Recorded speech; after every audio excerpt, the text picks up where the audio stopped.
검은 하늘이 뚫린 듯 쏟아지는 폭우가 서울의 부촌인 성북동 언덕길을 무자비하게 강타하고 있었다. 빗줄기는 한서윤의 얇은 실크 블라우스를 순식간에 적시며 살갗을 파고들었고 뼛속까지 시리게 만드는 한기가 그녀를 감쌌다. 그녀의 등 뒤로 거대한 저택의 육중한 철문이 쾅하는 소리와 함께 닫혔다. 그 소리는 마치 세상이 그녀에게 내리는 사형 선고와도 같았고 지금까지 그녀가 지켜왔던 모든 신념과 가족이라는 울타리가 산산조각 나는 소리였다. 하지만 서유는 뒤를 돌아보지 않았다. 뺨을 타고 흐르는 것은 분명 눈물이 아니라 차가운 빗물이었고 어둠 속에서 빛나는 그녀의 눈동자는 절망보다는 기이할 정도로 차분한 분노로 번뜩이고 있었다. 10년 동안 양아버지의 회사에서 개처럼 일하며 키워온 회계장부는 조작되었고 모든 횡령의 죄를 뒤집어 쓴 채 그녀는 빈털터리로 내쫓겼다. 의붓 여동생의 비릿한 조소와 양어머니의 가증스러운 연기가 뇌리에서 떠나지 않았지만 그녀는 주저앉아 통곡하는 대신 젖은 머리카락을 거칠게 쓸어 넘겼다. 서유는 떨리는 손으로 핸드백 속에서 라이터를 꺼냈다. 바람이 거세게 불었지만 그녀는 손을 오므려 작은 불꽃을 만들어냈고 주머니에서 꺼낸 유일한 가족 사진을 그 불길 위에 올렸다. 돌아가신 친어머니와 함께 찍은 그녀가 세상에서 가장 소중히 여겼던 마지막 추억이었다. 사진이 검은재로 변해 빗물 섞인 웅덩이 속으로 사라지는 것을 지켜보며 서유는 과거에 나약했던 자신과도 작별을 고했다. 이제 그녀에게 남은 것은 아무것도 없었기에 역설적으로 그녀는 무엇이든 할 수 있는 사람이 되어가고 있었다. 그때 빗소리를 뚫고 났지만 위압적인 엔진 소리가 들려왔다. 칠흑 같은 어둠 속에서 한 쌍의 날카로운 헤드라이트가 빗줄기를 가르며 나타났고 거대한 검은색 세단이 서윤의 앞을 가로막으며 미끄러지듯 멈춰섰다. 일반적인 차량이 아니었다. 방탄유리와 특수 프레임으로 제작된 마치 요새와도 같은 위용을 자랑하는 차량이었다. 서윤은 본능적으로 경계심을 품고 뒷걸음질 쳤지만 도망칠 곳은 없었다. 그녀는 차가운 빗속에 선 채 천천히 내려가는 뒷좌석 창문 안쪽을 응시했다. 창문이 완전히 내려가자 차가운 에어컨 바람과 함께 묘한 긴장감이 흘러나왔다. 그 안에는 한 남자가 앉아 있었다. 날카로운 턱선과 조각 같은 이목구비, 그러나 생기라고는 찾아볼 수 없는 창백한 피부를 가진 남자였다. 무엇보다 서윤의 시선을 사로잡은 것은 그의 무릎 위에 덮인 짙은 색 담요와 그 아래로 짐작되는 움직임 없는 다리였다. 그는 대한민국 재계 서열 1위 YJ그룹의 강민혁이었다. 휠체어 위의 폭군이라 불리는 잔혹하고도 고독한 지배자. 민혁은 흥미롭다는 듯 혹은 물건의 가치를 감정하듯 서윤을 훑어보았다. 빗물에 젖어 초라한 행색이었지만 그녀의 눈빛만큼은 죽지 않고 살아있었다. 그는 보통의 사람들이 자신을 볼 때 보이는 동정이나 공포심을 그녀에게서 찾을 수 없었다. 민혁의 입가에 희미하고 차가운 미소가 번졌다. 그는 낮은 목소리로 하지만 빗소리에 묻히지 않을 만큼 명확하게 입을 열었다. 비에 젖은 생쥐꼬리군. 하지만 눈빛은 굶주린 늑대 같아 꽤 마음에 드는군. 서윤은 턱을 치켜들며 그를 마주 보았다. 상대가 누구인지 알았지만 위축되지 않았다. 지금 그녀의 상황에서 더 잃을 명예도 자존심도 없었기 때문이었다. 구경거리를 찾으셨다면 번지수를 잘못 찾으셨습니다. 강 회장님. 지나가시던 길이라면 계속 가시죠. 그녀의 목소리는 떨리지 않았고 단호했다. 민혁은 그녀의 당돌함에 눈썹을 살짝 까딱였다. 자신의 앞에서 이렇게 고개를 뻣뻣하게 들고 대꾸하는 여자는 처음이었다. 갈 곳은 있나? 민혁이 물었다. 그 질문은 단순한 안부 인사가 아니라 그녀의 처참한 현실을 찌르는 비수였다. 서윤이 대답하지 않자 그는 천천히 말을 이었다. 자네가 방금 태운 그 사진, 그리고 자네를 이 꼴로 만든 그 집안 사람들, 그들에게 복수하고 싶지 않나? 억울하게 뒤집어 쓴 누명을 벗고 그들이 자네 발 아래 엎드려 빌게 만들고 싶지 않으냐는 말이다. 그의 제안은 악마의 속삭임처럼 달콤하고도 위험하게 들려왔다. 서윤의 눈동자가 흔들렸다. 그녀는 주먹을 꽉 쥐어 손톱이 살을 파고들게 했다. 제가 왜 당신의 말을 믿어야 하죠? 세상에 공짜는 없다는 걸 저는 오늘 뼈저리게 배웠습니다. 민혁은 짧게 웃음을 터뜨렸다. 똑똑하군. 맞아, 세상에 공짜는 없어. 나도 자네가 필요하거든. 걷지 못하는 불구자 회장에게는 곁을 지킬 튼튼하고 영리한 아내가 필요해. 내 약점을 가려주고 내 손발이 되어줄 그런 존재 말이야. 그는 잠시 말을 멈추고 그녀의 반응을 살폈다. 빗줄기는 더욱 거세지고 있었다. 한서윤, 자네의 그 명석한 두뇌와 분석력은 업계에서도 유명하더군. 그 재능을 쓰레기통에 처박힐 운명에서 구해주지. 내 아내가 되어라. 그러면 나는 자네에게 힘을 주겠다. 그 힘으로 무엇을 하든 자네 자유야. 대신 나는 자네를 이용해 내 자리를 위협하는 쥐새끼들을 잡을 생각이다. 어때? 꽤 공정한 거래 아닌가? 서윤은 잠시 침묵했다. 그녀의 머릿속에서 계산기가 빠르게 돌아갔다. 강민혁은 위험한 남자였다. 그와 손을 잡는다는 것은 호랑이 등 위에 올라타는 것과 같았다. 하지만 지금 이대로 물러선다면 그녀는 영원히 패배자로 낙인 찍혀 시궁창 인생을 살아야 했다. 그녀를 배신한 양아버지와 의부셔 동생이 샴페인을 터뜨리며 비웃는 꼴을 보느니 차라리 악마와 손을 잡고 지옥불에 뛰어드는 편이 나았다. 그녀의 눈에 도끼가 서렸다. 계약 조건은요? 서윤이 물었다. 그 한마디로 그녀는 이미 선택을 내린 것이나 다름없었다. 민혁은 만족스러운 듯 고개를 끄덕였다. 문이 열리는 소리가 들리고 운전석에 있던 비서가 우산을 들고 나와 서윤에게 씌워주려 했다. 하지만 민혁이 손짓으로 제지했다. 들어와서 직접 확인해.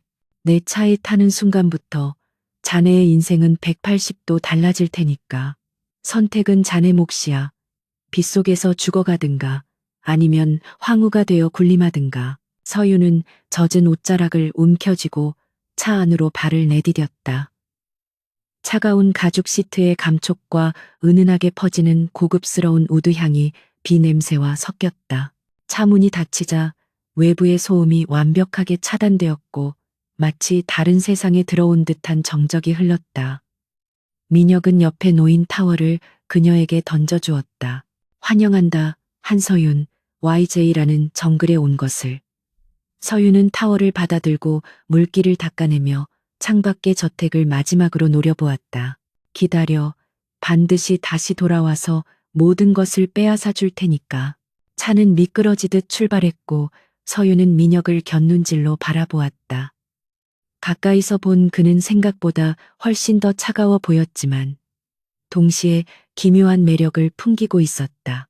다리를 쓰지 못한다는 장애가 그를 약하게 만든 것이 아니라 오히려 그 결핍을 채우기 위해 정신력을 극한으로 끌어올린 사람 특유의 아우라가 느껴졌다. 그는 창밖을 응시하며 무심하게 말했다. 내일 아침이면 온 세상이 우리 결혼 소식으로 떠들썩할 거야. 준비는 됐나? 준비는 이미 끝났습니다. 서윤이 답했다. 그녀의 목소리에는 더 이상 망설임이 없었다. 하지만 한 가지 조건이 있습니다.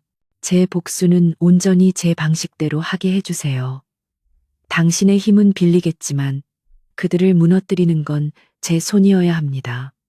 민혁은 천천히 고개를 돌려 그녀를 바라보았다. 그의 검은 눈동자 깊은 곳에서 흥미로움이 일렁였다. 오만하군. 하지만 좋아. 자네가 그럴 능력이 있다는 걸 증명한다면 말이지.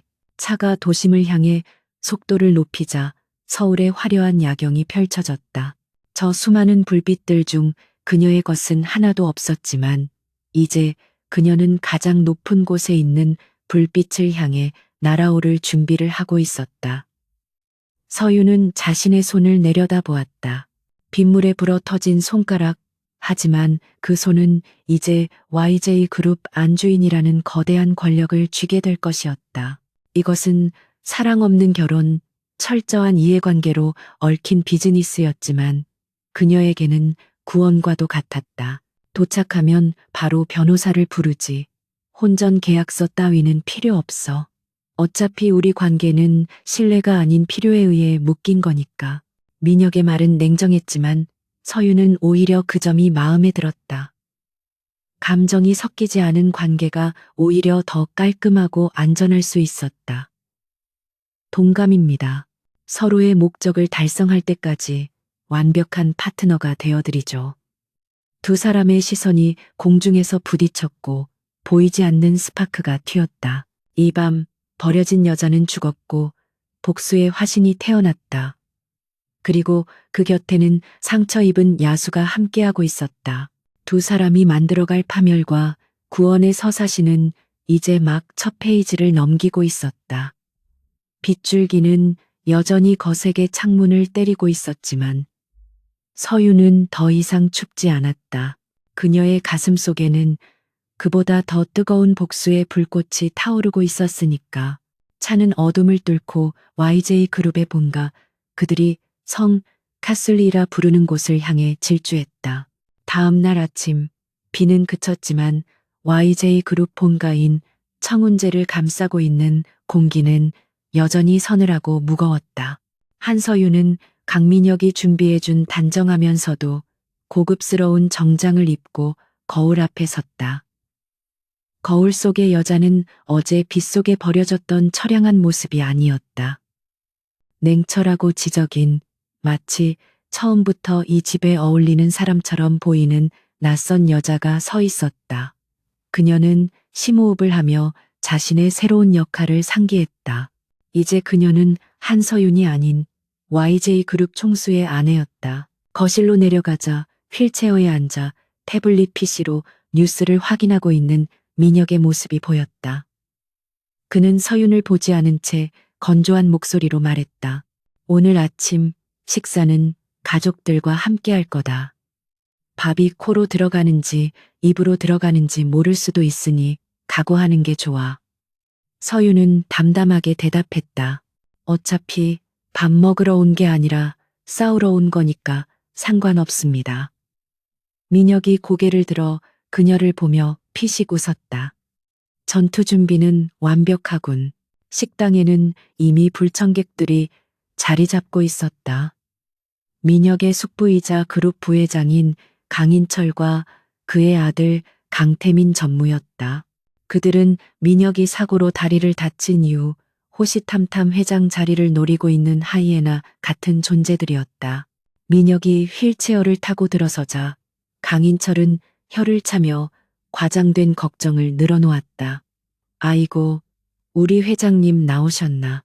몸도 성취하는데 굳이 아침부터 움직일 필요가 있나. 식사는 방으로 올리라고 하지. 민혁은 그들의 도발을 무시하고 상석에 자리를 잡았다. 서윤이 자연스럽게 그 옆에 앉아 강태민의 시선이 노골적으로 서윤을 훑어내렸다. 경멸과 호기심이 뒤섞인 불쾌한 눈빛이었다. 이분이 그 소문의 신부입니까? 형님, 아무리 급해도 그렇지 어디서 굴러먹던 뼈대 없는 집안 여자를 들이십니까? 격 떨어지게. 강태민이 킬킬거리며 비아냥거렸다. 식당 안의 공기가 순식간에 얼어붙었다. 서윤은 당황하거나 얼굴을 붉히는 대신 우아하게 냅킨을 무릎에 펴며 강태민을 똑바로 응시했다. 그녀의 눈빛은 차분했지만 그 안에는 날카로운 칼날이 숨겨져 있었다. 처음 뵙겠습니다. 도련님, 말씀하신 격이라는 게 사람의 출신 성분을 말씀하시는 건지 아니면 경영 능력의 격차를 말씀하시는 건지 궁금하군요. 서윤의 예상치 못한 반격에 강태민의 웃음기가 싹 사라졌다. 뭐, 지금 뭐라고 했어? 서윤은 멈추지 않았다. 그녀는 어젯밤 민혁에게 받은 YJ그룹의 계열사 자료를 이미 완벽하게 머릿속에 입력해둔 상태였다. 최근 강 전무님께서 주도하신 바이오 벤처 인수건 말입니다. 실사 보고서를 보니 부채 비율이 400%가 넘더군요. 그런 부실 기업을 시장가보다 3배나 비싸게 인수하려 하셨다죠? 그게 YJ의 격을 높이는 일인지 아니면 누군가의 주머니를 채우는 일인지 주주들이 알면 참 재미있어 할 것 같습니다. 식탁 위에 정적이 흘렀다. 강인철의 얼굴이 붉게 달아올랐고 강태민은 입을 딱 벌린 채 아무 말도 하지 못했다. 그 누구도 이 굴러온 도리 그룹의 내부 사정을, 그것도 자신들의 치부를 이렇게 정확하게 꿰뚫고 있을 줄은 상상도 못했다. 민혁은 찻잔을 들어 입을 가린 채 터져 나오려는 웃음을 참았다. 그가 기대했던 것 이상이었다. 서유는 단순한 방패가 아니라 아주 훌륭한 창이었다. 강인철이 헛기침을 하며 분위기를 수습하려 애썼다. 새아가가 들어오자마자 회사 일에 관심이 많구나. 하지만 집안일과 바깥일은 엄연히 다른 법이다. 주제 넘게 나서지 말고 내조나 잘 하거라. 그는 권위적인 목소리로 서윤을 찍어 누르려 했다. 하지만 서윤은 미동도 하지 않고 미소 지으며 대꾸했다. 남편의 다리가 불편하니 제가 남편의 눈과 귀 그리고 입이 되어드리는 것이 진정한 내조 아니겠습니까? 숙부님, 식사는 숨막히는 긴장감 속에서 이어졌다. 강부자, 후즈는 더 이상 서윤을 함부로 건드리지 못했다. 그녀가 또 어떤 폭탄 발언을 할지 알 수 없었기 때문이었다. 서윤은 태연하게 수프를 떠먹었지만 식탁 아래 쥔 손에는 땀이 흥건했다. 이것은 단순한 말싸움이 아니라 생존을 건 기싸움이었다. 그녀는 자신이 만만한 상대가 아님을 첫 대면에서 확실하게 각인시켜야만 이 집에서 살아남을 수 있다는 것을 알고 있었다. 식사가 끝나고 강인철 일가가 불쾌한 표정으로 돌아가자 민혁이 휠체어를 돌려 서윤을 바라보았다. 그의 눈빛에는 전과는 다른 이체가 서려 있었다. 제법이군. 태민이 녀석, 표정 관리도 못하고 멍청하게 당하는 꼴이라니 10년 묵은 체증이 내려가는 것 같아. 민혁의 칭찬 아닌 칭찬에 서윤은 긴장이 풀리며 작게 한숨을 내쉬었다. 그저 사실을 말했을 뿐입니다. 그리고 당신이 준 자료가 정확했으니까요. 민혁은 휠체어를 서윤 쪽으로 조금 더 가까이 움직였다. 하지만 조심해. 그들은 자네가 생각하는 것보다 훨씬 더 교활하고 더러운 수법을 쓰는 자들이야. 오늘 자네가 건드린 건 그들의 자존심이 아니라 밥줄이었으니까. 이제 그들은 자네를 단순한 며느리가 아니라 제거해야 할 적 1순위로 인식했을 거야. 그의 경고는 서늘했지만 그 속에 묘한 걱정이 섞여 있다는 것을 서윤은 느낄 수 있었다. 알고 있습니다. 하지만 두렵지 않아요. 잃을 게 없는 사람은 무서운 게 없거든요. 서윤은 담담하게 말했다. 그리고 약속하셨잖아요. 힘을 주시겠다고. 저는 그 힘을 이용해서 제 방식대로 싸울 겁니다. 민혁은 그녀의 당찬 모습에 묘한 매력을 느꼈다. 지금까지 자신의 곁에 다가온 여자들은 모두 그의 재력을 탐내거나 그의 장애를 동정하거나 아니면 그를 두려워했다. 하지만 한서윤은 달랐다. 그녀는 그를 동등한 파트너로, 아니 전우로 대하고 있었다. 좋아, 그럼 이제 본격적인 업무를 시작하지. 민혁은 비서를 불렀다.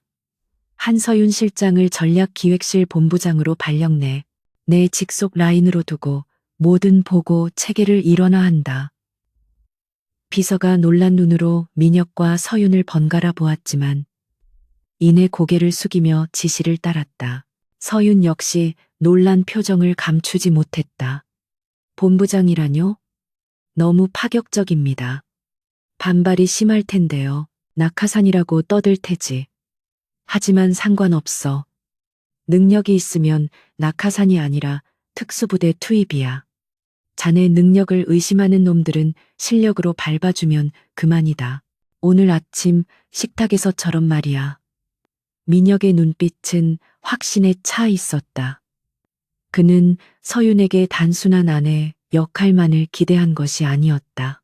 그는 자신의 썩어빠진 친척들을 도려낼 칼잡이, 그리고 자신의 손발이 되어 그룹을 장악할 2인자가 필요했던 것이다. 서윤은 주먹을 꽉 쥐었다. 가슴속에서 뜨거운 무언가가 끓어올랐다. 어제까지만 해도 쓰레기 취급을 받으며 버려졌던 그녀가 하루아침에 대한민국 최고 그룹의 핵심 간부가 된 것이다. 이것은 민혁이 준 기회이자 시험이었다. 그녀는 결코 이 기회를 놓치지 않을 것이며 자신을 버린 사람들에게 보란듯이 성공한 모습을 보여주겠다고 다짐했다. 알겠습니다. 실망시키지 않겠습니다. 그날 오후 서윤은 YJ 그룹 본사로 첫 출근을 했다. 고급스러운 정장을 입고 민혁의 휠체어를 밀며 로비에 들어서는 그녀의 모습에 수많은 직원들의 시선이 꽂혔다. 수군거림과 의혹의 눈초리들이 쏟아졌지만 서윤은 고개를 들고 당당하게 걸었다. 그녀의 곁에는 휠체어에 앉아 있지만 누구보다 거대한 존재감을 뿜어내는 강민혁이 있었고 두 사람은 마치 전장으로 향하는 장군들처럼 비장해 보였다. 엘리베이터가 33층 임원실에 도착하자 강태민 전무가 복도에서 그들을 마주쳤다. 그는 아침의 수모를 잊지 않은 듯 이를 갈며 서윤을 노려보았다. 여기가 어디라고 함부로 들어와. 소꿉장난하는 줄 알아? 강태민이 소리쳤다. 하지만 서윤은 차가운 미소를 지으며 그에게 명함을 건넸다. 명함에는 YJ그룹 전략기획본부장 한서윤이라는 직함이 선명하게 박혀 있었다. 앞으로 잘 부탁드립니다. 강 전무님. 아, 그리고 오전에 말씀드린 그 바이오 업체 건은 제가 전면 재검토할 예정이니 관련 자료 전부 제 방으로 보내주세요. 오늘 퇴근 전까지 서윤의 통보에 강태민의 얼굴이 흑빛으로 변했다. 민혁은 그 모습을 보며 만족스러운 듯 입꼬리를 올렸다. 호랑이 굴에 들어온 것은 서윤이 아니라 늑대들이었다. 이제 사냥이 시작되었다. YJ그룹의 33층 전략기획본부의 회의실은 얼음장처럼 차가웠다. 한서윤이 본부장으로 부임한 지 일주일이 지났지만 직원들의 태도는 여전히 냉담하기 그지없었다. 그들은 대놓고 명령을 거부하지는 않았지만 교묘하게 업무를 지연시키거나 중요 정보를 누락하는 방식으로 낙하산 본부장 길들이기를 시도하고 있었다. 대부분 강태민 전무라인에 줄을 선 사람들이었다. 하지만 그들은 한 가지 간과한 사실이 있었다. 서윤이 지난 10년 동안 양아버지 밑에서 겪었던 수모는 이런 유치한 텃세와는 비교조차 할 수 없을 만큼 가혹했다는 점이었다. 서윤은 회의 테이블 상석에 앉아 팀장들이 제출한 기획안을 천천히 넘겨보았다. 종이 넘어가는 소리만이 정적을 깨뜨렸다. 그녀의 시선이 한 팀장의 얼굴에 멈췄다. 박 팀장님, 이 보고서 데이터가 지난달 수치와 맞지 않네요. 의도적인 실수인가요? 아니면 무능함인가요? 그녀의 목소리는 높지 않았지만 폐부를 찌르는 듯 날카로웠다. 박 팀장은 당황한 기색을 감추며 뻔뻔하게 대꾸했다. 아, 시스템 오류가 있었나 봅니다. 본부장님이 아직 업무 파악이 덜 되셔서 오해하신 것 같은데. 오해라. 서윤은 서류철을 탁 소리나게 덮었다. YJ그룹의 메인 서버는 0.01초 단위로 백업됩니다. 시스템 오류가 아니라 팀장님이 데이터를 조작해서 제 판단력을 흐리려 한 거겠죠. 제가 외부 출신이라고 해서 숫자까지 모를 거라고 생각했다면 큰 오산입니다. 서윤은 미리 준비해둔 태블릿 PC를 켜서 빔 프로젝터에 연결했다. 화면에는 박 팀장이 조작하기 전에 원본 데이터와 그가 강태민 전무에게 별도로 보고한 이중장부의 흐름이 적나라하게 띄워졌다. 회의실 안에 경악에 찬 탄식이 흘렀다. 박 팀장의 얼굴은 사색이 되었다. 이건 어떻게? 서윤은 차가운 눈빛으로 회의실 안의 모든 직원들을 둘러보았다. 제 눈과 귀를 가리려 하지 마십시오. 저는 이 자리에 놀러 온 것이 아닙니다. 앞으로 한 번만 더 이런 식의 태업이나 조작이 발견되면 그땐 심할서로 끝나지 않을 겁니다. 인사위원회에 정식으로 회부해서 해고 처리하겠습니다. 오늘 회의는 여기까지입니다. 박 팀장님은 남으세요. 직원들이 도망치듯 회의실을 빠져나가자 서윤은 힘없이 의자 등받이에 기대었다. 겉으로는 강한 척했지만 홀로 수십 명의 적을 상대하는 것은 엄청난 에너지를 소모하는 일이었다. 그때 회의실 뒷문이 열리며 휠체어 바퀴 소리가 들렸다. 강민혁이었다. 그는 회의실 밖에서 상황을 지켜보고 있었던 것이 분명했다. 제법이군. 박 팀장은 태민이의 오른팔 같은 존재인데 단번에 길을 꺾어버릴 줄은 몰랐어. 서윤은 흐트러진 머리카락을 정리하며 일어섰다. 칭찬 감사합니다. 하지만 이건 시작일 뿐이에요. 그들은 아직 포기하지 않았을 겁니다. 민혁은 그녀에게 다가와 휠체어를 멈췄다. 그의 시선이 서윤의 피로한 얼굴에 머물렀다. 처음 계약 결혼을 제안했을 때 그는 그녀를 그저 쓸만한 장기말 정도로 생각했었다. 하지만 그녀가 보여주는 투지와 능력은 그의 예상을 뛰어넘고 있었다. 그녀는 단순히 살아남으려는 것이 아니라 이기려고 하고 있었다. 무리하지 마. 자네가 쓰러지면 내 계획도 차질이 생기니까. 민혁이 무뚝뚝하게 말하며 테이블 위에 놓인 커피를 가리켰다. 비서가 가져다 놓은 것이 아닌 그가 직접 챙겨온 듯한 따뜻한 커피였다. 서윤은 잠시 멈칫했다가 커피를 집어들었다. 온기가 손바닥을 타고 전해졌다. 걱정 마세요. 저는 잡초처럼 자라서 웬만한 비바람에는 꺾이지 않습니다. 그리고 강태민 전무가 추진하던 그 바이오 기업 인수건 냄새가 납니다. 서윤의 말에 민혁의 눈빛이 날카로워졌다. 냄새라니? 서윤은 태블릿 화면을 넘겨 복잡한 자금 흐름도를 보여주었다.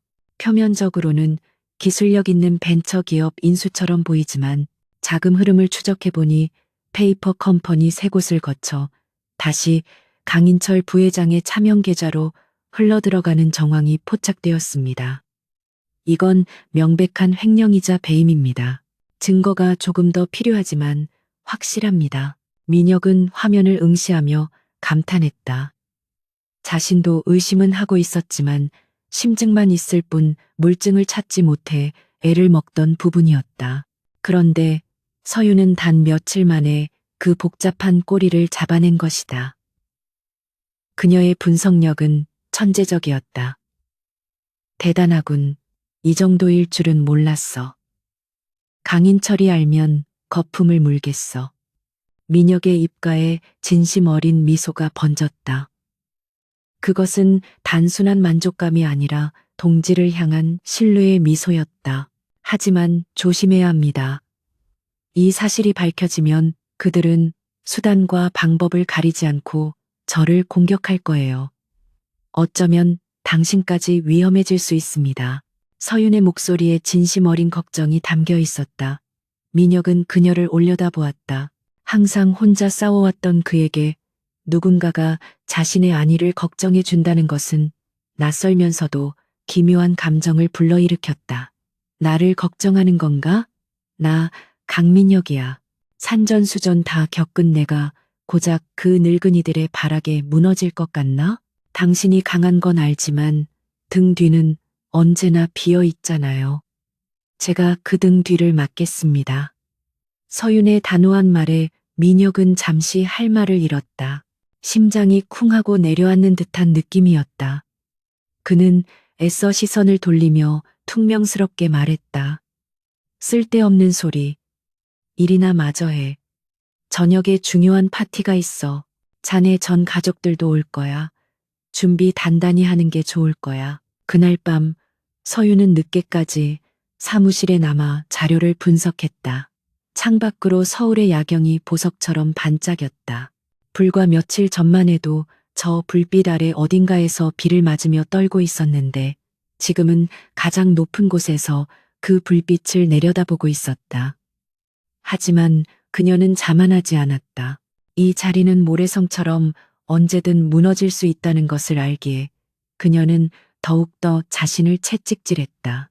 강민혁이라는 동아줄을 잡고 올라왔지만 결국 이 자리에서 버티는 것은 자신의 힘이어야 했다. 한편 회장실에서 CCTV로 서윤을 지켜보던 민혁은 깊은 생각에 잠겼다. 화면 속의 그녀는 지친 기색이 역력했지만 눈빛만은 형형하게 빛나고 있었다. 그는 자신의 다리를 내려다보았다. 사고 이후 멈춰버린 다리, 그리고 다쳐버린 마음. 하지만 이 당돌한 여자가 나타난 이후 멈춰있던 톱니바퀴가 다시 돌아가기 시작한 것 같았다. 그는 책상 서랍 깊숙한 곳에서 작은 상자를 꺼냈다. 어머니의 유품인 사파이어 목걸이였다. 한서윤. 그는 나지막이 그녀의 이름을 읊조렸다. 처음에는 복수를 위한 도구였지만 이제 그녀는 그에게 단순한 도구 이상의 의미로 다가오고 있었다. 그녀의 상처는 자신의 상처와 닮아 있었고 그녀의 도끼는 자신의 분노와 공명하고 있었다. 민혁은 인터폰을 눌러 비서를 호출했다. 김 실장, 오늘 저녁 파티 준비 최고급으로 다시 세팅해. 내 아내가 기죽는 꼴은 보고 싶지 않으니까. 서유는 퇴근 준비를 하려다 책상 위에 놓인 작은 화분을 발견했다. 가시가 돋친 선인장이었지만 그 끝에는 작고 예쁜 붉은 꽃이 피어 있었다. 누가 가져다 놓았는지는 짐작이 갔다. 가시투성이지만 꽃을 피운다라. 서유는 미소를 지으며 화분을 쓰다듬었다. 그녀 역시 가시를 세운 채 세상을 향해 으르렁거리고 있었지만 언젠가는 화려한 꽃을 피우리라 다짐했다. 그녀는 자리에서 일어나 창가로 다가갔다. 유리에 비친 자신의 모습은 더 이상 누군가에게 버림받은 불쌍한 여자가 아니었다. YJ 그룹의 안주인이자 부패한 권력에 맞서는 심판자였다. 곧 다가올 파티에서 그녀는 자신의 전 가족들과 마주칠 것이다. 그들은 그녀가 망가져 있을 거라 예상하고 비웃음을 준비하고 있겠지만 서유는 그들에게 가장 화려하고 잔혹한 반전을 선사할 준비가 되어 있었다. 기다려요, 어머니. 당신을 죽음으로 몰고 가고 나를 짓밟았던 그들에게 지옥을 보여줄 테니까. 서윤의 눈가에 맺힌 눈물은 슬픔이 아닌 결이었다. 그녀는 핸드백을 챙겨들고 사무실을 나섰다. 복도 끝에서 민혁이 그녀를 기다리고 있었다. 두 사람은 말없이 서로를 바라보았다. 굳이 말하지 않아도 통하는 전우회가 공기 중에 흘렀다. 이제 쇼타임이 다가오고 있었다.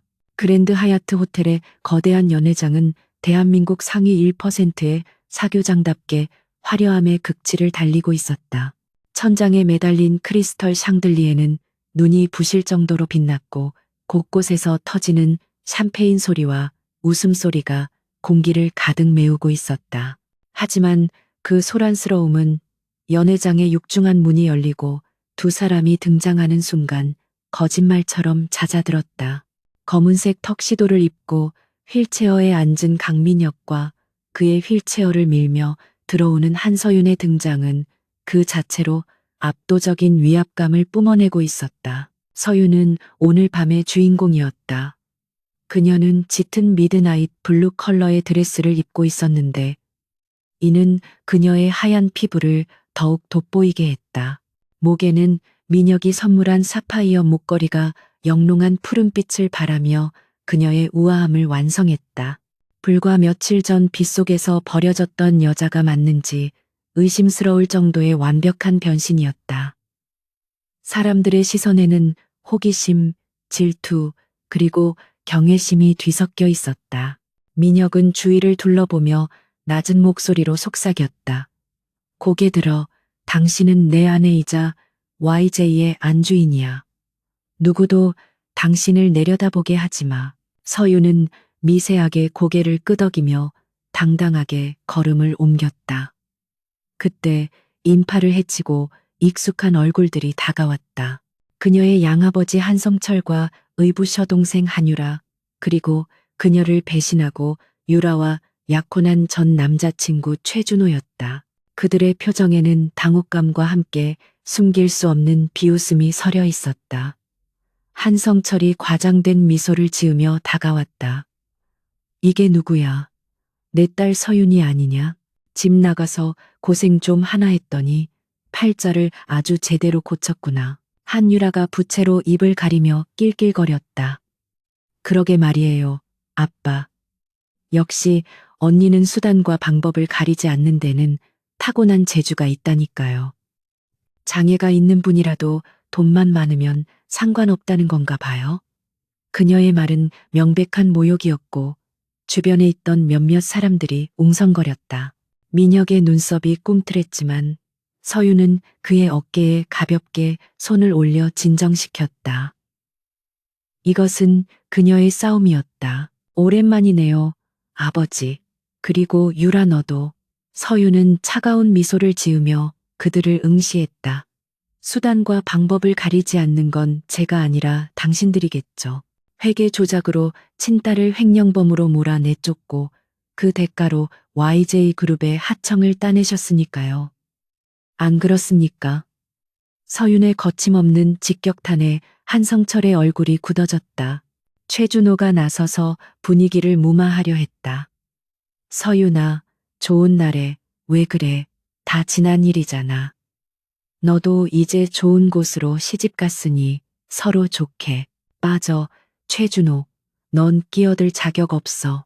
서윤은 그에게 눈길조차 주지 않고 말을 잘랐다. 그리고 지난 일이라고? 천만에. 내 시계는 아직 그날 밤 빗속에 멈춰 있어. 오늘 밤 그 시계가 다시 돌아가게 될 거야.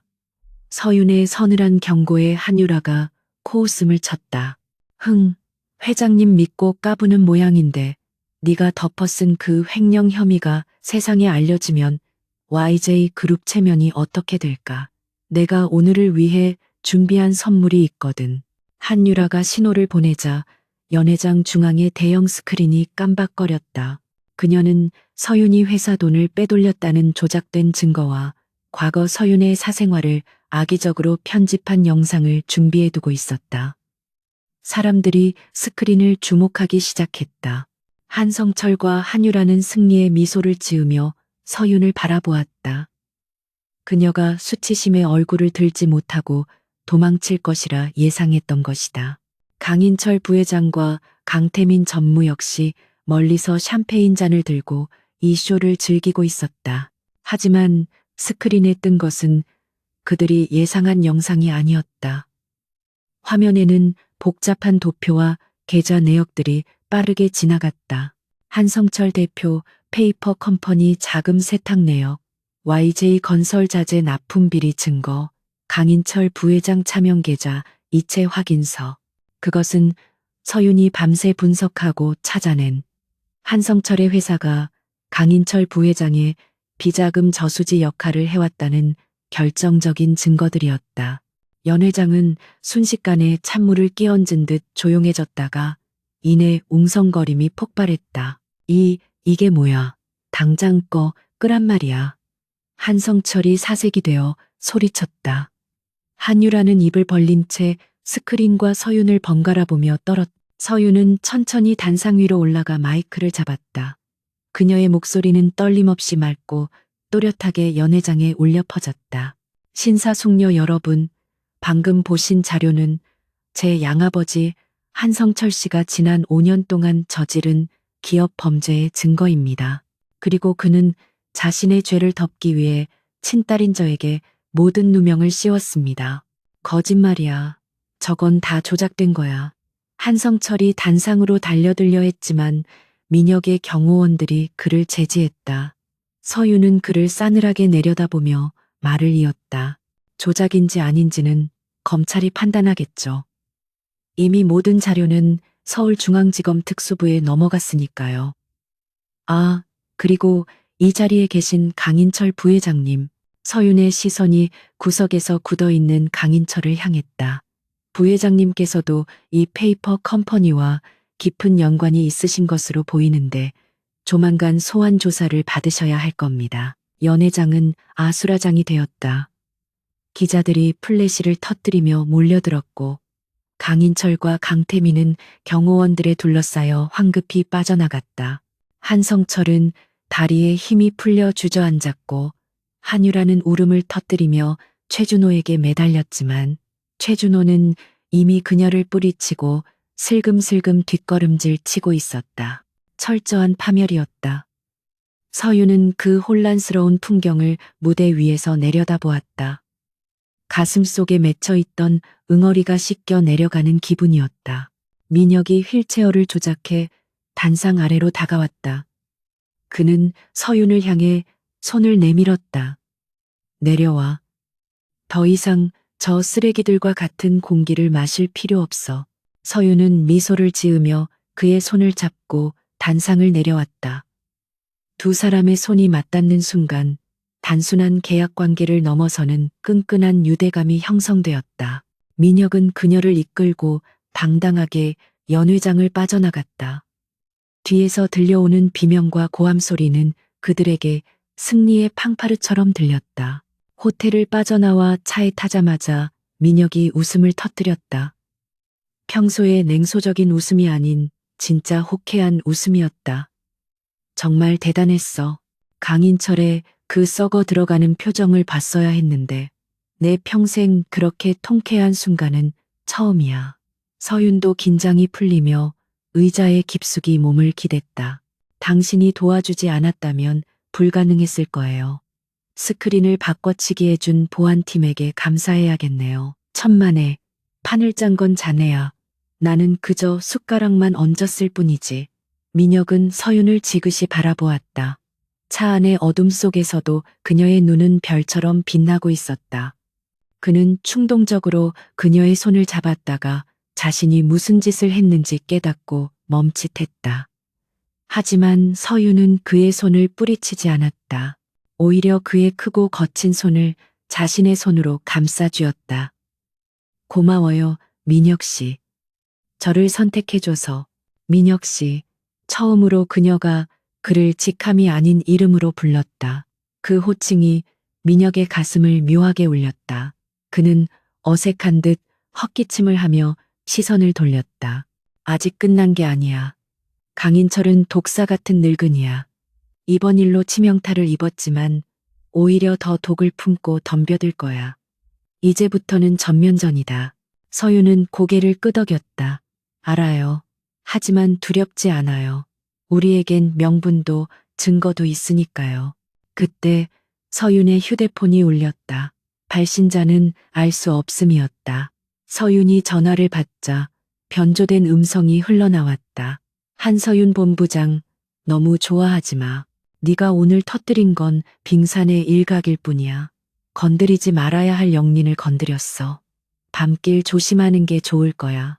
전화는 뚝 끊겼다. 서윤의 표정이 굳어졌다. 민혁이 그녀의 표정 변화를 눈치채고 물었다. 무슨 일이지? 협박 전화예요. 우리가 건드린 게 단순히 횡령 문제가 아닌 것 같습니다.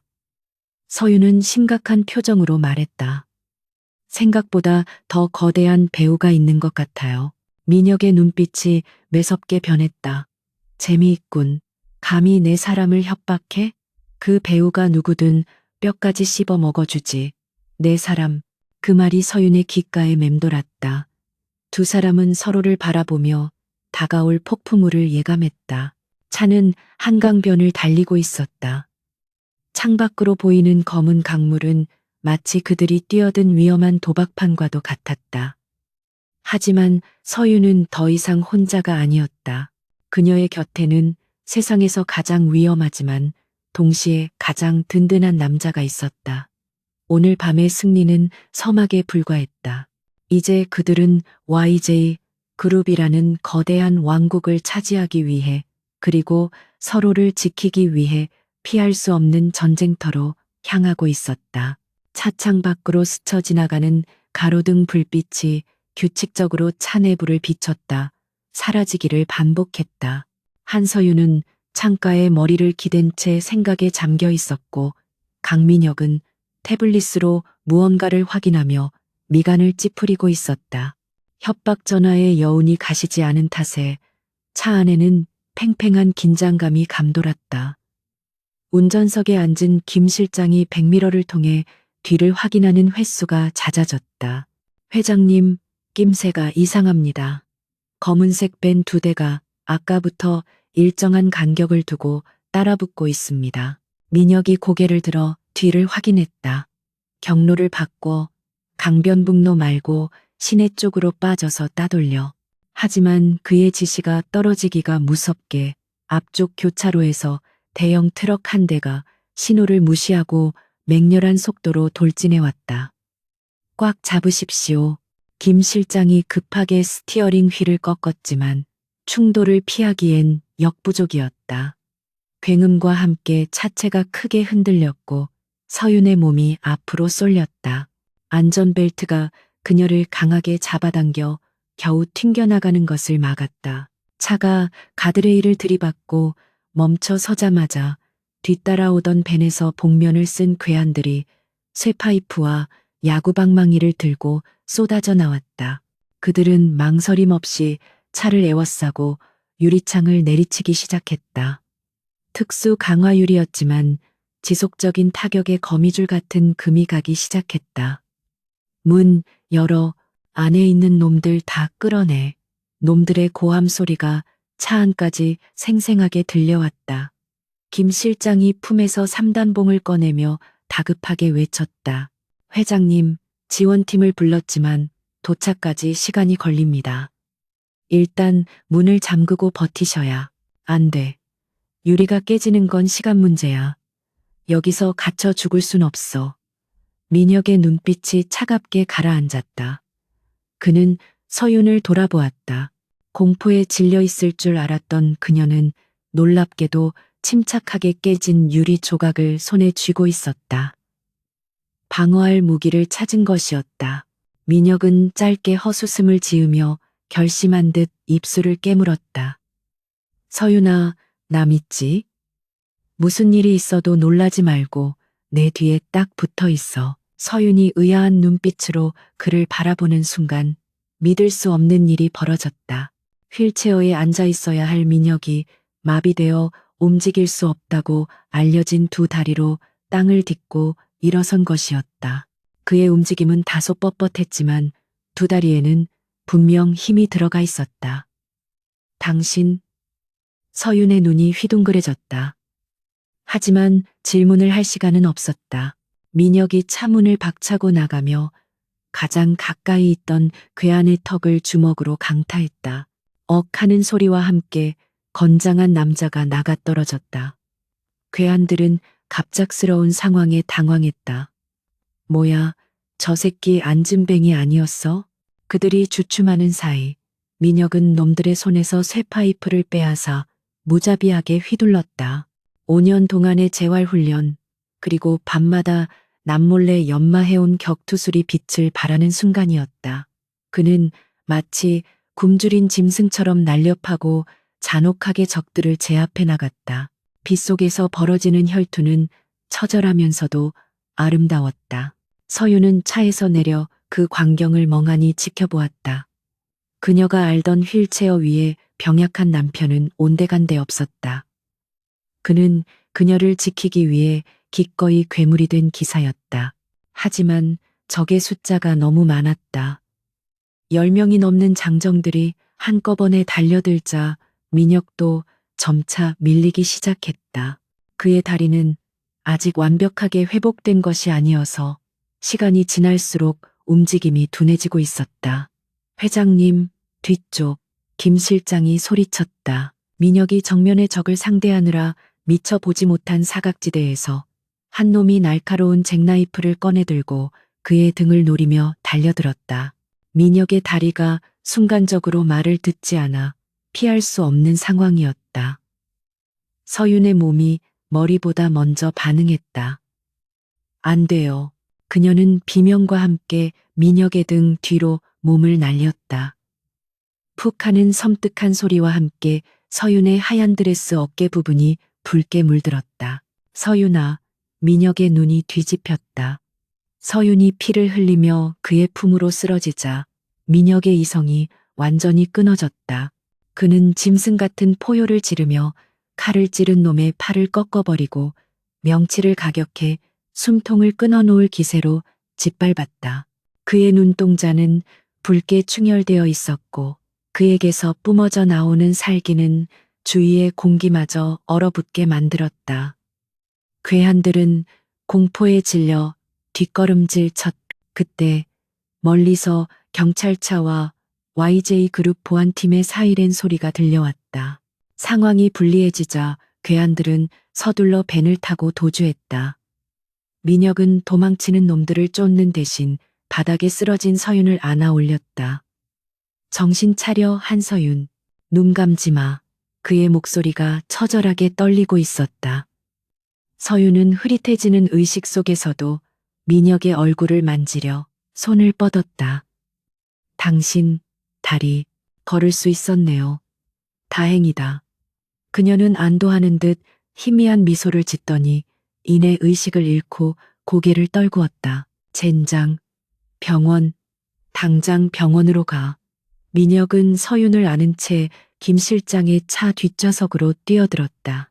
그의 옷은 빗물과 흙탕물, 그리고 서윤의 피로 엉망이 되어 있었다. 병원으로 가는 내내 그는 서윤의 상처 지혈을 하며 끊임없이 그녀의 이름을 불렀다. 지금까지 살아오면서 수많은 위기를 겪었지만 이렇게 심장이 타들어가고 두려움을 느낀 적은 처음이었다. 그것은 단순히 파트너를 잃을지도 모른다는 공포가 아니었다. 자신의 심장이 도련해지는 듯한 고통이었다. 응급실에 도착하자마자 의료진이 서윤을 데리고 들어갔다. 수술실 앞 붉은색 등이 켜지자 민혁은 그제야 벽에 기대어 주저앉았다. 다리에 통증이 밀려왔지만 느낄 겨를조차 없었다. 그는 피로 물든 자신의 손을 내려다보았다. 내가 지켜준다고 했는데 내 오만함이 너를 다치게 했어. 자책감과 분노가 그를 집어삼켰다. 그는 주머니에서 휴대폰을 꺼내 어딘가로 전화를 걸었다. 목소리는 지옥에서 온 사자처럼 낮고 섬뜩했다. 정보팀장, 지금 당장 가용할 수 있는 모든 인력을 동원해 오늘 습격한 놈들, 그리고 그 배후에 있는 놈들 모조리 찾아내. 경찰보다 먼저 찾아야 해. 내 손으로 직접 찢어 죽일 거니까. 전화를 끄는 민혁의 눈빛은 더 이상 인간의 것이 아니었다. 그는 이제 회장이 아닌 복수에 미친 야수가 되어 있었다. 잠시 후 수술실 문이 열리고 의사가 나왔다. 민혁은 다리를 절뚝이며 의사에게 다가갔다. 다행히 자상이 깊지 않아 동맥은 피했습니다. 출혈량이 많아 수혈을 좀 했지만 생명에는 지장이 없습니다. 지금은 마취에서 깨어나 회복실로 옮겼습니다. 의사의 말에 민혁은 그제야 참고 있던 숨을 토해냈다. 다리에 힘이 풀려 비틀거렸지만 그는 이를 악물고 버텼다. 이제 그녀에게 가야 했다. 가서 설명해야 했다. 자신의 다리에 대해, 그리고 자신의 마음에 대해. 병실에 들어서자 창백한 얼굴로 누워있는 서윤이 보였다. 어깨에는 붕대가 감겨 있었고 링거줄이 꽂혀 있었다. 민혁은 침대 옆 의자에 앉아 그녀의 손을 조심스럽게 잡았다. 차가운 손. 그는 자신의 따뜻한 손으로 그녀의 손을 감싸 온기를 전해주려 했다. 얼마가 지났을까? 서윤의 속눈썹이 파르르 떨리더니 천천히 눈을 떴다. 민혁 씨. 갈라진 목소리가 흘러나왔다. 깨어났나? 몸은 좀 어때? 아픈 데는 없고, 평소의 냉철함은 온데간데 없고, 걱정으로 가득 찬 얼굴이었다. 서유는 희미하게 웃으며 고개를 끄덕였다. 그러다 시선이 민혁의 다리로 향했다. 다리, 설명해 줄 거죠? 민혁은 씁쓸한 표정으로 자신의 무릎을 내려다 보았다. 미안해. 속이려고 했던 건 아니었어. 3년 전부터 감각이 돌아오기 시작했지. 하지만 일어설 수가 없었어. 내가 일어서는 순간 숙부와 태민이가 나를 진짜 위협으로 간주하고 죽이려 들 테니까. 그래서 힘을 키울 때까지 기다린 거군요. 서유는 그의 마음을 이해한다는 듯 말했다. 가장 결정적인 순간에 그들의 목을 치기 위해서요. 민혁은 고개를 끄덕였다. 그래. 하지만 오늘 그 계획이 틀어졌어. 자네를 지키기 위해서라면 내 비밀 따위는 아무래도 상관없었어. 그런데 결국 자네를 다치게 만들었군. 그의 목소리에 짙은 후회가 묻어났다. 서유는 힘겹게 손을 들어 민혁의 뺨을 어루만졌다. 당신이 걸을 수 있다는 걸 알게 돼서 기뻐요. 그리고 저를 구해주셔서 고마워요. 그 칼 당신이 맞았다면 정말 못 견뎠을 거예요. 그 말은 민혁의 가슴속 방어벽을 완전히 허물어뜨렸다. 이것은 더 이상 비즈니스가 아니었다. 계약서로 묶인 관계 따위는 이미 의미를 잃었다. 그는 서윤의 손바닥에 입을 맞추며 맹세했다. 다시는 이런 일 없을 거야. 내 목숨을 걸고 자네를 지키겠어. 그리고 우리를 이렇게 만든 놈들, 강인철과 강태민, 그놈들이 저지른 짓을 1000배, 10,000배로 돌려주겠어. 민혁의 눈에서 뜨거운 눈물이 한 방울 서윤의 손등 위로 떨어졌다. 서윤은 그 눈물을 닦아주며 말했다. 같이 해요. 이제 우린 정말 한 배를 탄 거니까요. 비밀도, 아픔도, 그리고 복수도 함께 나누는 거예요. 병실 밖 어둠이 짙게 깔려 있었다. 하지만 두 사람 사이에는 그 어느 때보다 강렬한 신뢰와 애정이 싹트고 있었다. 이번 사건으로 인해 강인철 일당은 자신들의 무덤을 판 꼴이 되었다. 민혁은 다리가 나았다는 사실을 더 이상 숨길 생각이 없었다. 이제는 숨어서 칼을 가는 것이 아니라 당당하게 일어서서 그들을 심판할 차례였다. 그는 서윤이 잠들 때까지 곁을 지키며 다가올 피해 전쟁을 준비했다. 폭풍 전야의 고요함이 깨지고 진짜 태풍이 몰려오고 있었다. 다음 날 아침 대한민국 증권가는 YJ그룹발 쇼크로 인해 패닉 상태에 빠져 있었다. 개장과 동시에 YJ그룹의 주가는 하한가로 곤두박질 쳤다. 언론들은 기다렸다는 듯 자극적인 헤드라인을 쏟아냈다. YJ그룹 회장 부부 피습 경영 공백 불가피, 강민혁 회장의 리더십 부재, YJ 제국 흔들리나, 불법 승계 의혹과 내부 암투, 오너리스크의 현실. 확인되지 않은 루머들이 사실인 양 포장되어 인터넷을 도배했고, 불안감을 느낀 개미 투자자들은 앞다퉈 주식을 매도하기 시작했다. 이 모든 혼란의 중심에는 강인철 부회장과 강태민 전무가 있었다. 그들은 비밀 별장에 모여 와인을 마시며 모니터 속 폭락하는 그래프를 감상하고 있었다. 흐름이 좋습니다. 아버지, 이대로라면 오늘 장 마감 전에 주가가 반토막 날 겁니다. 그러면 주주들이 들고 일어날 테고 내일 주주총회에서 강민혁 K만은 만장일치로 통과되겠죠. 강태민이 비릿한 웃음을 흘리며 말했다. 강인철은 만족스러운 듯 고개를 끄덕였다. 민혁이 놈, 지금쯤 병원에서 죽어가는 마누라 붙잡고 울고 있겠지. 감성팔이나 하라고 해. 자본주의 시장은 눈물 따위 믿지 않으니까. 우리는 바닥을 친 주식을 헐값에 쓸어 담아 지분율을 높이면 그만이다. 이번 기회에 YJ의 주인이 바뀌는 거야. 그들은 자신들의 승리를 확신했다. 서윤이 중상을 입어 의식불명 상태라는 거짓 정보까지 흘려놓았으니 반격은 불가능해 보였다. 하지만 그 시각 YJ 병원 VVIP 병실의 풍경은 그들의 예상과는 정반대였다. 어깨에 붕대를 감은 서유는 침대 헤드에 기대 앉아 있었지만 그녀의 눈빛은 그 어느 때보다 날카롭게 빛나고 있었다. 그녀의 무릎 위에는 노트북이, 손에는 2개의 스마트폰이 들려 있었다. 링거 바늘이 꽂힌 손등이 안쓰러워 보였지만 타자를 치는 손가락의 속도는 보이지 않을 정도로 빨랐다. 민혁은 그 곁에서 팔짱을 낀 채 걱정과 경이로움이 뒤섞인 표정으로 그녀를 지켜보고 있었다. 무리하지 말라니까. 의사가 안정이 필요하다고 했어. 민혁이 나직하게 말렸지만 서유는 모니터에서 눈을 떼지 않은 채 대답했다. 지금 누워 있으면 정말 죽어요. 저들이 노리는 건 단순한 주가 하락이 아니에요. 공매도 세력을 동원해 회사의 가치를 바닥으로 떨어뜨린 뒤 적대적 M&A를 시도하려는 거예요.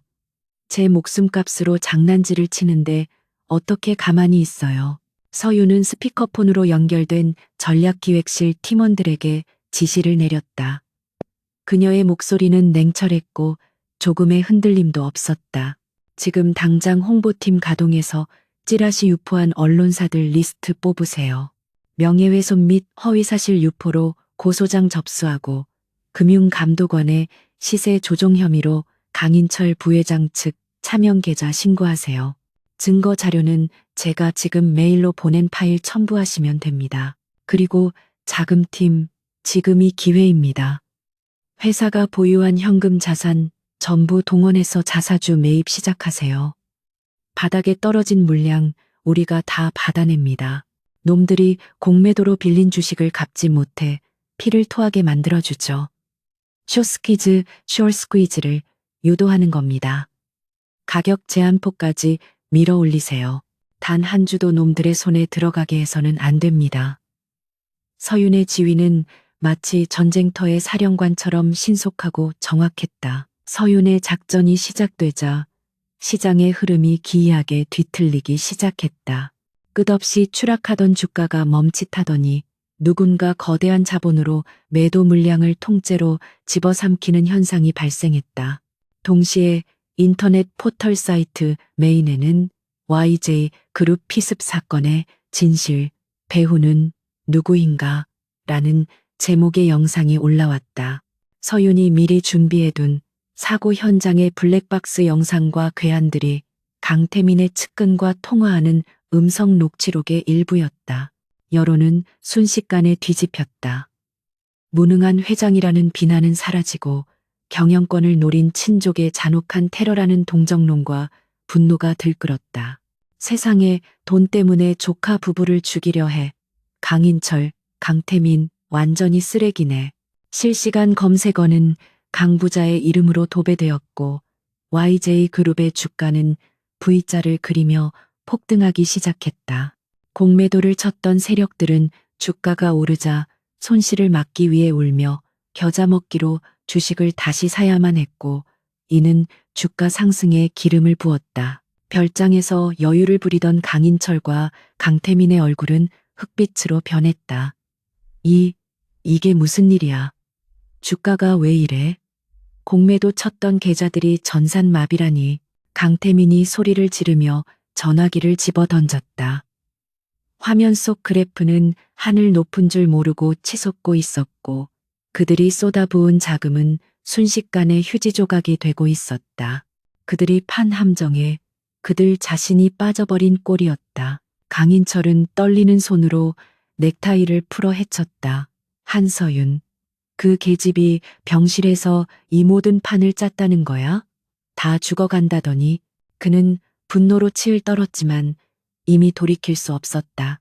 금융감독원의 조사가 시작되었다는 뉴스가 속보로 뜨자 그들의 자금 줄이던 사채업자들마저 등을 돌리기 시작했다. 내일 주주총회에서 승리를 확신했던 그들의 계획은 산산조각이 났다. 경실한 서유는 마지막 엔터키를 누르며 깊은 숨을 내쉬었다. 끝났어요. 오늘 장마감 상한가로 마무리됐습니다. 우리가 확보한 우호 지분은 51%를 넘겼어요. 이제 내일 주주총회는 형식적인 절차일 뿐이에요. 긴장이 풀리자 급격한 피로와 통증이 밀려왔다. 서윤이 미간을 찌푸리며 비틀거리자 민혁이 재빨리 그녀를 부축해 침대에 눕혔다. 정말 무서운 여자군. 당신을 적으로 돌리지 않아서 천만다행이야.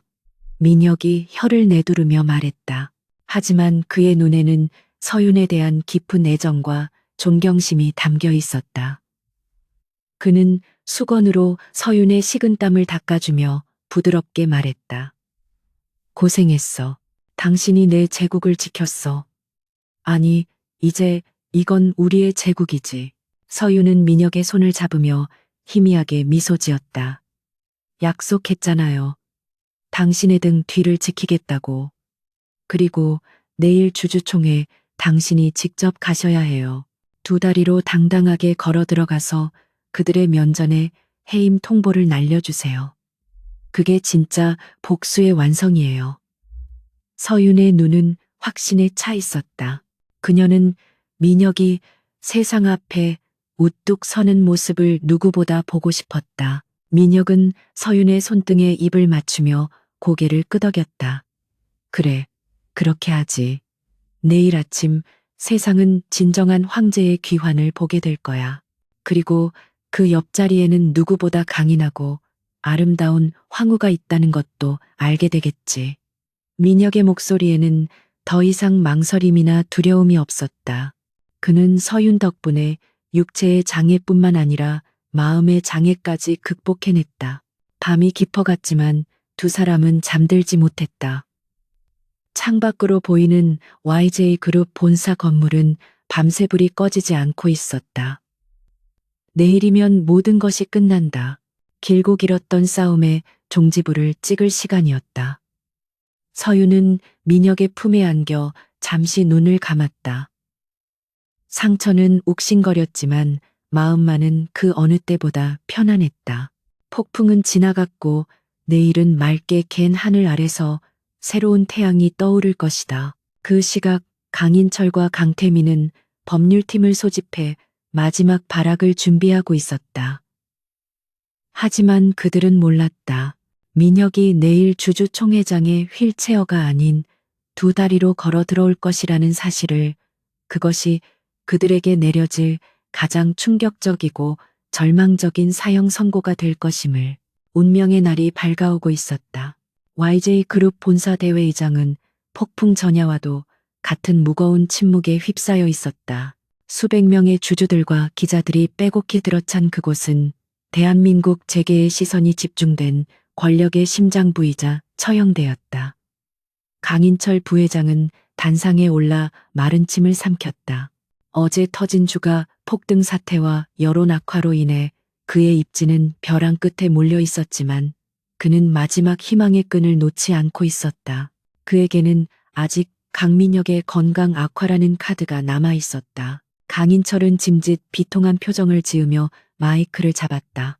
존경하는 주주 여러분, 어제 발생한 불미스러운 테러 사건으로 인해 우리 그룹의 총수인 강민혁 회장은 현재 심각한 중상을 입고 생사가 불투명한 상태입니다. 리더십의 공백은 곧 그룹의 위기입니다. 게다가 강 회장은 오랫동안 하반신 마비로 인해 정상적인 경영 활동에 제약이 있었습니다. 이제는 냉정하게 판단해야 할 때입니다.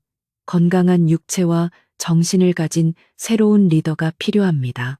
객석이 웅성거리기 시작했다. 강인철이 심어둔 바람잡이들이 맞습니다. 회장 교체를 외치며 분위기를 선동하려 애썼다. 강태민 전무 역시 초조한 눈빛으로 시계를 확인하며 아버지의 연설을 거들었다. 그들은 강민혁이 오늘 이 자리에 나타나지 못할 것이라 확신했다. 중환자실에 누워있거나 휠체어를 타고 나타나더라도 병색이 완연한 모습일 것이기에 그 나약한 모습을 공격해 해임안을 통과시킬 작정이었다. 그때 대회의장의 거대한 양문이 둔탁한 소리를 내며 천천히 열렸다. 장내의 소음이 순식간에 잦아들었다. 모든 시선이 입구로 쏠렸다. 어둠 속에서 나타난 것은 휠체어가 아니었다. 또각또각. 구두 굽소리가 대리석 바닥을 울리며 명료하게 들려왔다. 그 소리는 마치 심장 박동처럼 사람들의 가슴을 두드렸다. 모습을 드러낸 사람은 완벽한 핏의 슈트를 입고 흐트러짐 없는 자세로 걸어 들어오는 강민혁이었다. 장내는 경악으로 물들었다. 강민혁 회장이 걸어? 누군가 비명처럼 외쳤다. 기자들의 카메라 플래시가 미친 듯이 터지며 시야를 하얗게 뒤덮었다. 휠체어 위에 나약한 독재자는 없었다. 그곳에는 185cm가 넘는 건장한 체격과 압도적인 카리스마를 뿜어내는 제왕만이 존재했다. 민혁의 뒤로는 한쪽 팔에 링거를 꽂은 채 휠체어를 탄 한서윤이 김 실장의 호의를 받으며 따르고 있었다. 그녀는 창백했지만 그 누구보다 승리감에 도취된 미소를 짓고 있었다. 강인철은 귀신이라도 본 듯 뒷걸음질치다 단상 모서리에 부딪혔다. 이게 어떻게 내 놈 다리는. 민혁은 단상을 향해 천천히 위엄있게 걸어갔다. 그의 걸음걸이에는 조금의 망설임도 불편함도 없었다. 그는 강인철의 앞을 막아서며 싸늘하게 내려다보았다. 숙부님, 실망시켜드려 죄송합니다. 보시다시피 제 두 다리는 아주 멀쩡합니다. 제 리더십을 걱정하기엔 숙부님의 안위부터 걱정하셔야 할 것 같군요. 민혁은 강인철을 밀치고 마이크 앞에 섰다.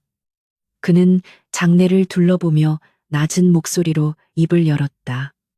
지난 5년 저는 제 다리를 잃은 척했습니다. 내부에 숨어있는 쥐새끼들이 제 발톱을 숨긴 줄 알고 기어 나올 때까지 기다리기 위해서였습니다. 그리고 오늘 드디어 그 쥐새끼들을 잡을 덫이 완성되었습니다. 그의 목소리는 확성기를 타고 회의장 구석구석까지 울려 퍼졌다. 강인철 부회장과 강태민 전무는 저와 제 아내를 살해하려 청부업자를 고용했습니다. 또한 수년간 계열사 자금을 횡령하고 분식 회계를 주도해 주주들의 이익을 침해했습니다. 민혁의 신호에 따라 대형 스크린에 결정적인 증거들이 띄워졌다. 어젯밤 서윤이 확보한 살인 교사 음성 파일, 자금 추적 내역, 그리고 강인철의 비밀 금고에서 나온 이중장부 사본이었다.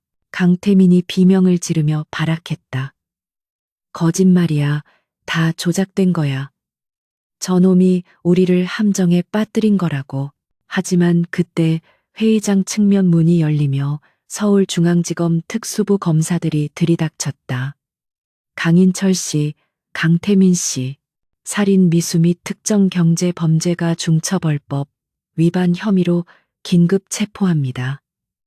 검사들이 체포영장을 제시하며 수갑을 꺼내 들었다. 강인철은 다리에 힘이 풀려 그 자리에 주저앉았다. 평생을 바쳐 쌓아 올린 탐욕의 탑이 무너지는 순간이었다. 이건 모함이야. 내가 누군지 알아? 감히 나한테 수갑을 채워? 그가 고래고래 소리를 질렀지만 검찰 수사관들은 무자비하게 그의 손목을 꺾어 수갑을 채웠다. 끌려가는 강 부자의 모습은 처참하기 그지없었다. 객석에서는 환호와 야유가 동시에 터져 나왔다. 민혁은 소란스러운 현장을 냉정하게 지켜본 뒤 다시 마이크를 잡았다. 이 시간부로 강인철 부회장과 강태민 전무, 그리고 그들의 측근 임원 전원을 해임합니다. 또한 어제 오늘 주가 방어를 통해 저희 부부는 우호 지분 53%를 확보했습니다. 이는 YJ그룹이 더 이상 흔들리지 않는 견고한 오너십을 갖추게 되었음을 의미합니다. 주주들은 안도하며 박수를 보냈다. 불확실성이 해소되고 강력한 리더십이 귀환했음을 알리는 신호탄이었다. 연설을 마친 민혁은 단상을 내려와 서윤에게 다가갔다. 그는 무릎을 굽혀 휠체어에 앉은 서윤과 눈높이를 맞췄다. 수많은 카메라가 그 장면을 포착했다. 고마워.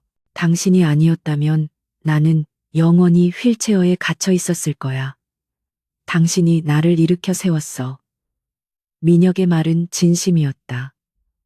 서윤은 떨리는 손으로 그의 어깨를 잡았다. 당신은 이미 일어설 준비가 되어 있었어요.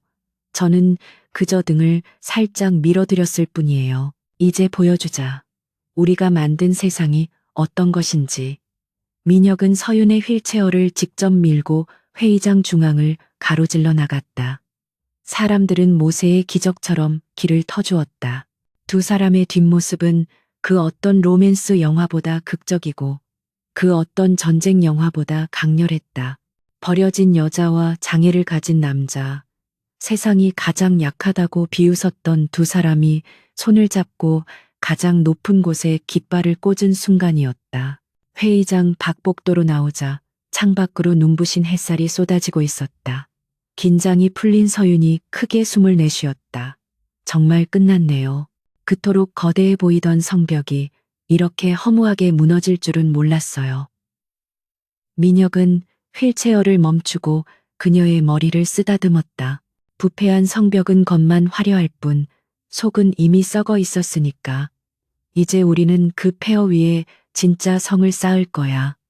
누구도 무너뜨릴 수 없는. 그때 비서실장이 다가와 고개를 숙였다. 회장님, 사모님, 한성철 전 대표 일가에 대한 소식입니다. 검찰 조사 과정에서 서로에게 죄를 떠넘기며 난투극을 벌였다고 합니다. 한유라 씨는 최준호 씨에게 파혼을 당하고 정신적인 충격을 받아 병원에 입원했고요. 완벽한 자멸입니다. 서윤은 씁쓸한 미소를 지었다.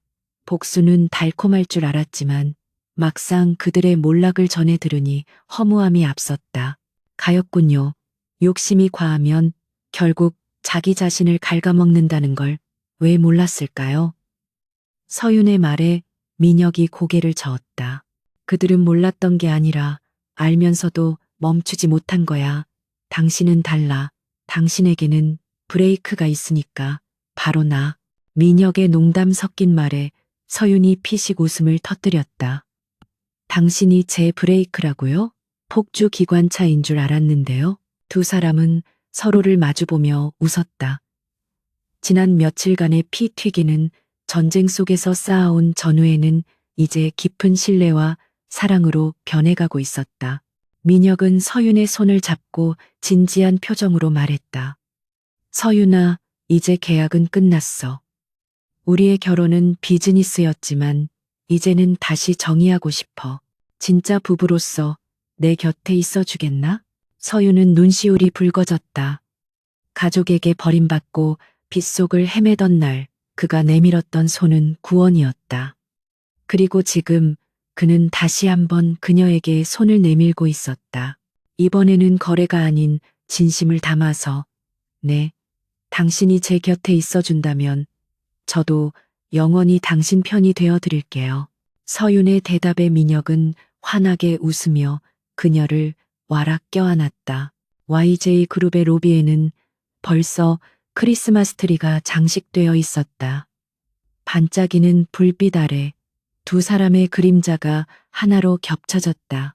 그들은 지옥 같은 과거를 불태우고 잿더미 속에서 다시 태어났다. 이제 그들 앞에는 가시밭길이 아닌 꽃길만이 펼쳐져 있을 것이라 믿었다. 하지만 인생은 언제나 예상치 못한 방향으로 흐르는 법. 그러나 두 사람은 두렵지 않았다. 서로가 있는 한 어떤 파도가 밀려와도 이겨낼 수 있다는 것을 알기에 이날 YJ 그룹의 주가는 사상 최고치를 경신했다. 그리고 세상은 새로운 황제와 황후의 탄생을 축복했다. 강인철과 한성철의 시대는 끝났다.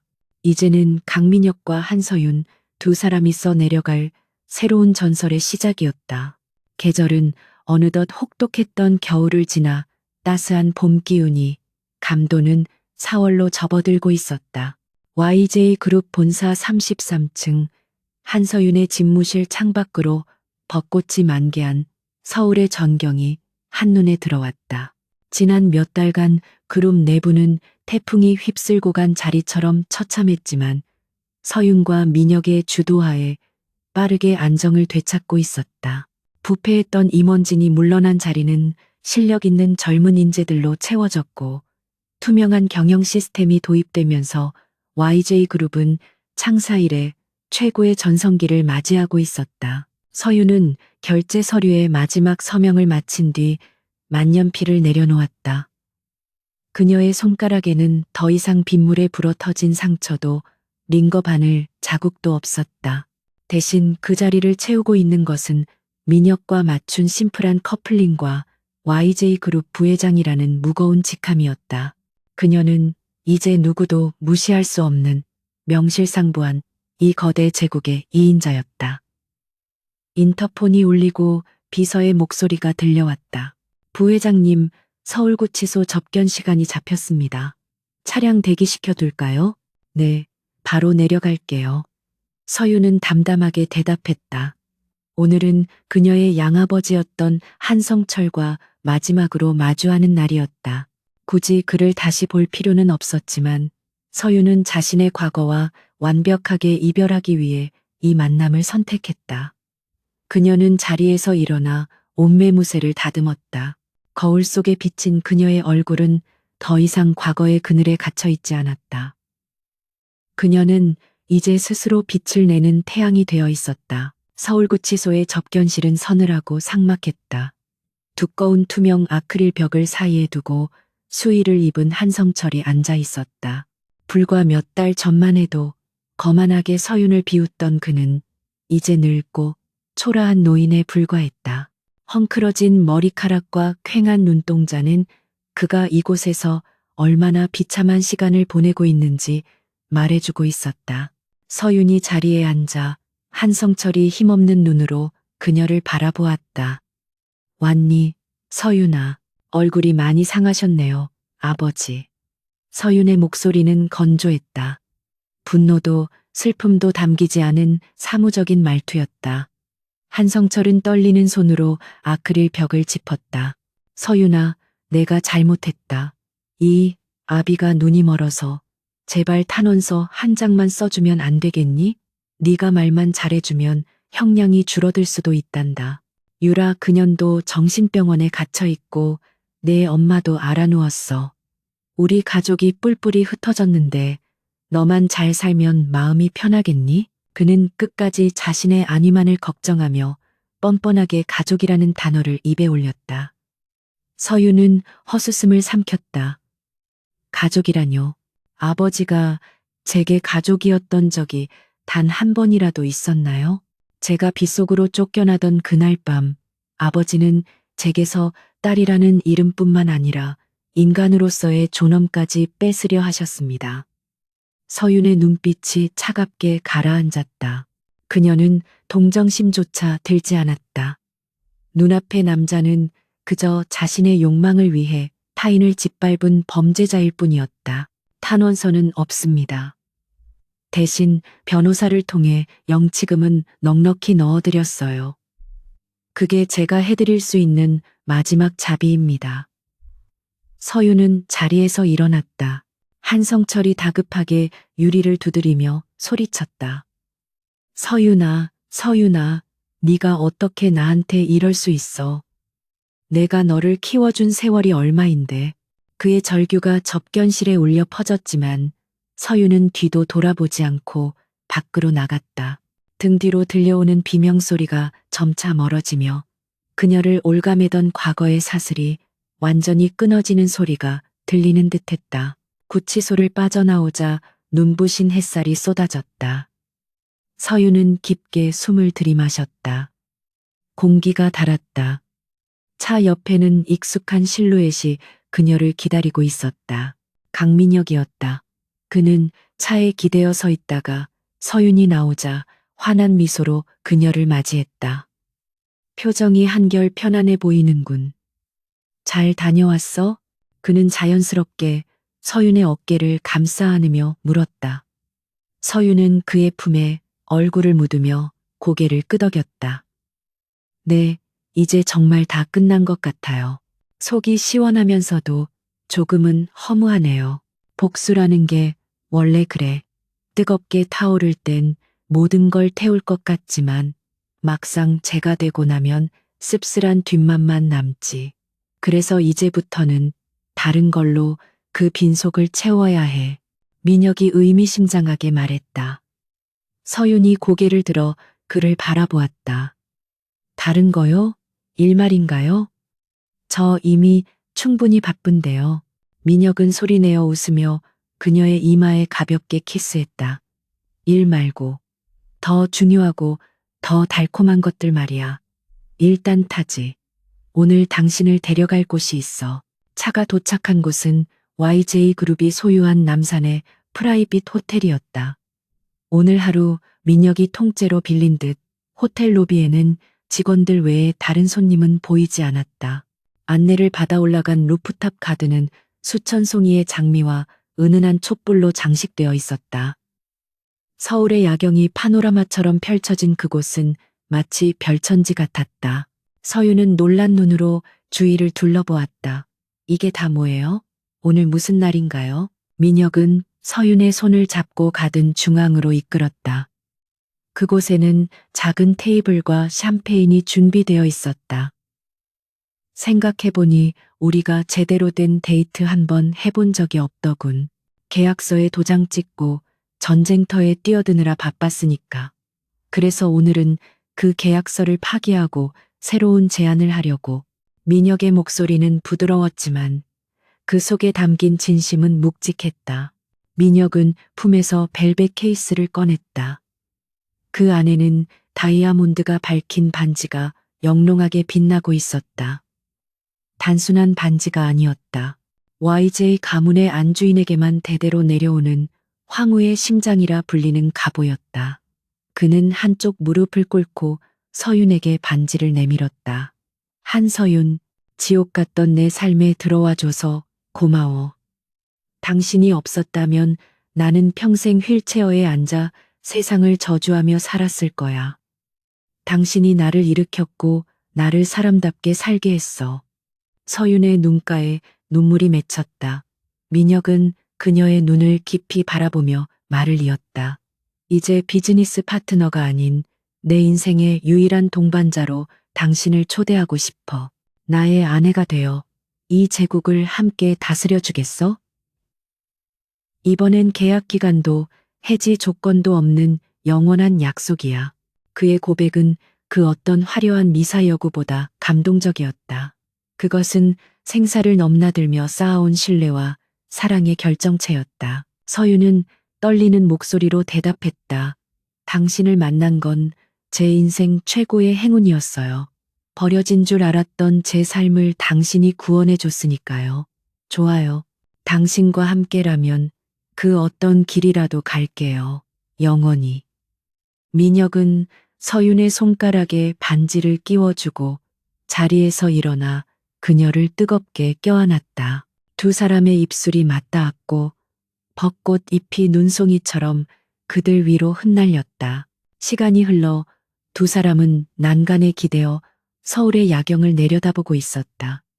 도시의 불빛들이 발 아래에서 보석처럼 반짝이고 있었다.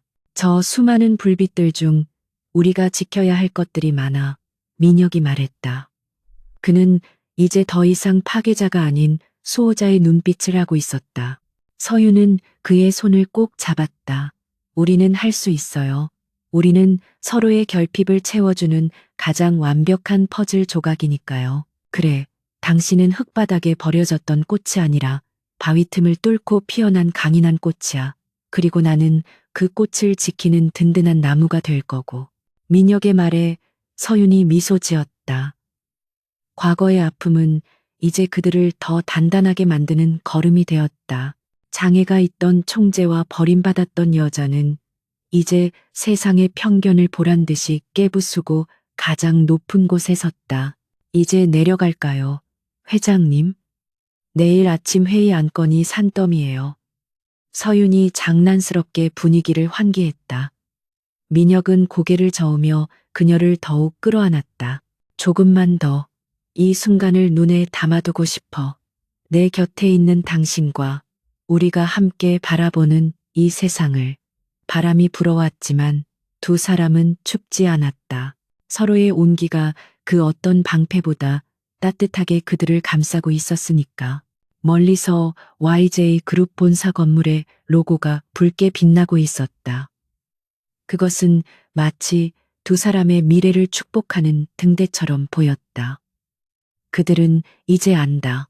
진정한 힘은 돈이나 권력에서 나오는 것이 아니라 서로를 믿고 의지하는 마음에서 나온다는 것을. 황후처럼 살게 된 것이 아니라 그녀 스스로가 황후가 되어 자신의 운명을 개척한 것이다. 그리고 그 곁에는 언제나 그녀만을 바라보는 황제가 함께할 것이다. 이야기는 여기서 끝이 나지만 그들의 삶은 이제부터가 진짜 시작이었다. 고난과 역경을 딛고 일어선 두 사람의 앞날에 찬란한 영광만이 가득하기를. 세상의 모든 버려진 것들이 언젠가 자신만의 가치를 찾아 빛나기를 바라며 두 사람은 맞잡은 손을 놓지 않고 새로운 내일을 향해 발걸음을 내디뎠다.